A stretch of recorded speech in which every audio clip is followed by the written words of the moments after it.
je m'appelle Alain Bouchard, je suis prêtre, je suis canadien, j'ai 38 ans. Et à travers ce témoignage, j'aimerais vous raconter ce que Dieu a fait dans ma vie et ce qui fait que je suis prêtre et heureux de l'être. Quand j'étais plus jeune, je suis né dans une famille chrétienne, catholique, on priait dans ma famille. C'était quelque chose de normal. Il est arrivé un drame dans ma vie quand j'avais 4 ans, lorsque je suis allé à la maternelle. Des plus grands m'ont accueilli et ont commencé à me frapper. Et ça, pour mon cœur, c'est comme si je comprenais que pour pouvoir être quelqu'un à l'âge de 4 ans, il faudrait en fait que je sois quelqu'un d'autre. Il faudrait que je cache en fait ma vulnérabilité, ma faiblesse. J'ai commencé à faire des arts martiaux. J'ai commencé à faire du judo, par exemple. Alors j'avais une carapace, même si j'étais tout petit. Et à travers cette carapace-là, je voulais me protéger. Je voulais me montrer une autre personne. Vers l'âge de 12 ans, je voyais en fait que tous mes amis n'avaient pas forcément la foi. Et moi qui voulais être un peu comme tout le monde, j'ai dit, pourquoi pas moi aussi essayer en fait de faire comme tout le monde. Voilà que je vais mettre en fait la foi de côté. Qu'est-ce que ça veut dire? C'est que j'arrêtais de prier, j'arrêtais d'aller à la messe. Mais là, j'étais toujours en fait dans l'optique d'être quelqu'un d'autre. Et concrètement, c'est que je me mentais à moi. Oui, j'avais des amis, mais qui connaissait le vrai Alain? Très peu de personnes. Et même moi-même, je n'arrivais même pas à me comprendre ou à connaître vraiment qui était Alain. Vers l'âge de 15 ans, je change d'école et ma mère me dit « Alain, pourquoi est-ce que tu ne reprendrais pas la prière? Ce chemin que tu as connu quand tu étais plus jeune. Peut-être que le Seigneur pourrait t'aider à l'école. » Parce que je dois vous dire qu'à l'école, j'aimais pas l'école. Voilà, ce que j'aimais à l'école, c'était le sport. Et j'aimais les exposés oraux. C'est un peu bizarre, mais c'était ça. Et j'ai commencé à reprier. Je faisais un Notre Père, un Je vous salue Marie, puis un Gloire au Père. Je disais, Seigneur, si tu existes, viens m'aider à l'école. Alors, ce qui était curieux, c'est que, en faisant confiance davantage à Dieu, je me faisais aussi confiance. J'ai bien sûr mis mes efforts. Et là, j'ai terminé cette année-là avec 85%. Alors voilà, c'était assez inhabituel pour ma part. Et voilà que j'avais du succès avec les notes, avec les filles. Donc, j'avais un emploi. Oui, au Canada, on travaille assez tôt. Et voilà même que j'avais la voiture de mes parents. Bon, bref, tout semblait bien aller.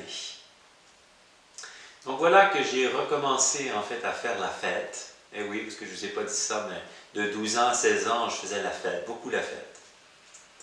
Et pour préserver ces amis que j'avais, préserver en fait un petit peu cette gloire que j'avais, j'essayais encore une fois d'être quelqu'un d'autre.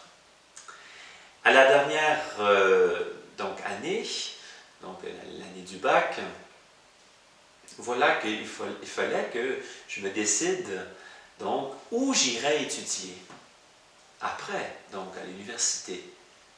Mais là, j'ai eu un grand drame. J'avais des angoisses parce que je me disais où aller étudier. Je ne me connais même pas. Et voilà que j'ai été dans la forêt et je criais vers Dieu. Seigneur, viens m'aider, s'il vous plaît. J'ai besoin de toi. Je n'avais pas la paix intérieurement. Et je savais que quand j'avais fait appel à lui, quand j'étais petit, adolescent, à 15 ans, il m'avait aidé. Alors je lui disais, Seigneur, je suis prêt à te donner en fait ce que moi je vois comme mes forces. Ah, je te donne ça. Mais il n'était pas question en fait que je lui donne mes faiblesses, ma vulnérabilité, mes pauvretés. Pour moi, c'était mes poubelles, ça. Alors, je ne donne pas ça à Dieu. Et rappelez-vous, quand j'avais 4 ans, j'avais comme compris, en fait, avec tout ce traumatisme, quand je m'étais fait battre voilà, par des plus grands, que dans le fond, je n'avais pas le droit d'être moi-même. Voilà que ce qui était spécial, quand j'étais dans cette forêt-là, j'ai commencé en fait à m'émerveiller de la forêt, à m'émerveiller en fait de la vie. Et pourtant, j'étais entouré, moi, de forêts. Ça restait comme ça. Ma grand-mère, quelque temps après, maternelle, est décédée. Et c'est spécial, je ne sais pas si vous avez déjà fait cette expérience de voir quelqu'un de vos proches décédé. Moi, c'était la première fois. Et je voyais ma grand-maman qui était pratiquante, croyante, et elle souffrait bien sûr, mais dans les derniers instants, elle a ouvert ses yeux et elle a souri, comme si elle voyait quelqu'un. Et je peux vous garantir qu'à ses funérailles, voilà, je pouvais comme sentir ma grand-maman. Vous n'êtes pas obligé de me croire, mais c'est une expérience. Et pendant quelques semaines, j'avais la certitude que ma grand-maman était avec moi. Pourtant, elle était décédée physiquement. Ma grand-maman, elle priait pour que je devienne prêtre. Elle ne m'a jamais dit ça. Et à partir des funérailles, tout ce que le prêtre faisait, ça m'interpellait. Mais moi, j'avais peur d'être prêtre. Non seulement parce que, au niveau du célibat et tout ce qu'on entend, j'avais peur parce que, je ne me connaissais pas, puis j'avais l'image, en fait, que pour être prêtre, il faudrait, en fait, qu'on soit parfait ou sans faiblesse.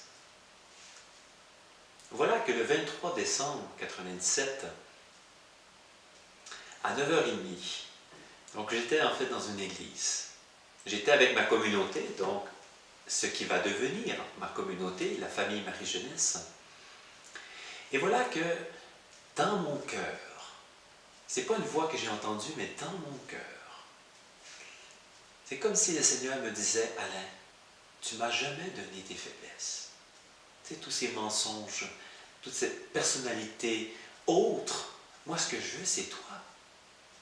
Là, je comprenais en fait que Dieu, c'est pas quelqu'un juste d'un nuage. Dieu, en fait, habite en moi. Et ce qu'il veut de moi, c'est tout de moi, y compris mes poubelles. Mes poubelles, c'était tous ces mensonges que j'essayais de construire, en fait, quelqu'un d'autre. À partir de cette expérience, j'ai en fait découvert un chemin de liberté.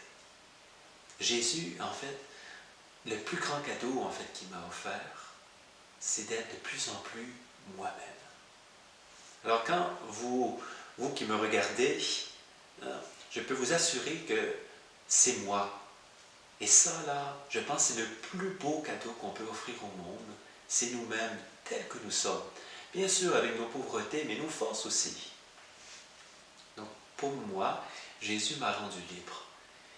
Et le fait que je sois prêtre, mais évidemment, c'est un service que je rends à l'Église, mais dans cette liberté que c'est Alain, avec ce que je suis, qui rend ce service pour notre monde. Alors, je suis heureux. Voilà, c'est ma petite histoire. Moi, Jésus, il m'a rendu libre.